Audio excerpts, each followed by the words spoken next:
All right, let's dive right into this explainer. As a tutor, I'm here to help you tackle the most notoriously difficult question on the IGCSE First Language English Paper 1, the writer's effect. Known to a lot of you as simply question 2D, this is the part of the exam that honestly has students pulling their hair out. But don't worry, today we are going to decode it completely. Look, if you're feeling anxious about analyzing language under pressure, you are definitely not alone. It's kind of the question everyone loves to hate, but we've got you. And I promise, once you actually understand the formula behind it, it's so much easier than you think. You don't need some magical, innate gift for literature. You literally just need a solid strategy. 15. Yep, you heard me. That is the hefty number of marks on the line for this question. It makes it an absolute boss battle that you simply cannot afford to skip or rush through. 15 marks is a massive chunk of your overall grade, which is exactly why we are dedicating this entire explainer to getting you straight into that top band. So today, we're going to reverse engineer a perfect top band response.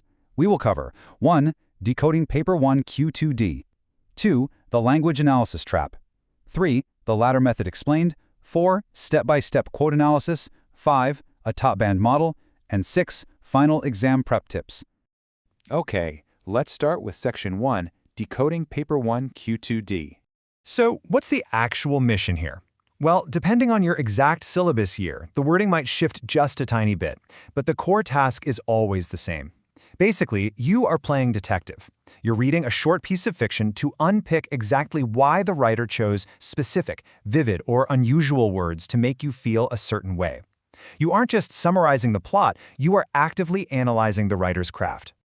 Moving right along to Section 2, the language analysis trap. Before we learn what to do, we really need to diagnose what usually goes wrong. The absolute biggest trap? Feature spotting. Just saying a word as a metaphor or claiming it creates tension without actually proving how it does that is a massive mistake. Honestly, it's like serving the examiner a sad single-tier cake when they are explicitly looking for delicious, detailed layers. You absolutely have to go beyond just pointing out a technique. So to build those delicious layers, you've got to establish the explicit meaning first. Just ask yourself, what is literally physically being described in the scene? If a writer says a character crawled, well, the explicit meaning is simply that they're moving slowly on their hands and knees. You have to secure this basic literal layer to prove to the examiner that you actually understand the text. Only after you've locked down that base layer can you move on to the implicit meaning. And honestly, this is where you rack up the big points. This is where you unpick the hidden attitudes, the emotions, and the wider atmosphere. Going back to that word crawled, the implicit meaning might suggest desperation, a total loss of energy, or maybe intense vulnerability. Now for Section 3, the ladder method explained. The key is knowing exactly how to connect those two definitions smoothly. And to do that, we use your ultimate weapon, the ladder method. Think of your analysis like a literal ladder. You can't just leap to the top rung of some deep, complex interpretation without securing your footing first, right? Step 1 is choosing a short, punchy quote. Step 2 is defining it literally. Then, steps 3, 4, and 5 are all about climbing up through layers of implicit meaning, moving from basic inferences all the way to the wider, overarching atmosphere the writer is trying to create. Let's look at Section 4, Step-by-step quote analysis. It's one thing to understand the theory, but let's see how it physically maps out. Try building a mental table like this during your exam. It forces you to mentally separate the literal dictionary definition from the deeper, darker connotations. Take the quote, "Worn mattresses were crammed." Okay, the explicit bottom rung. They are tightly packed with absolutely no space. The implicit climb? It feels airless, claustrophobic, and makes the room feel almost like a prison cell. Let's see this in action with Section 5, a top band model. Let's stitch those notes together. Notice how we secure the bottom rung here. Using the exact phrase refers to is literally a signal to the examiner. You're locking in those easy explicit marks and proving that you know the basic, contextual definition of the word before you start getting all creative. Then, check this out. We drop in the discourse marker furthermore to smoothly climb up to the next rung and offer our first layer of implicit inference.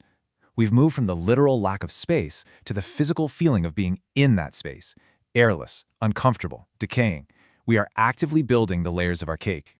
And finally, we use the transition word moreover to reach the tippy top of the ladder. We are connecting that single word, crammed, to the wider, oppressive atmosphere of the whole narrative.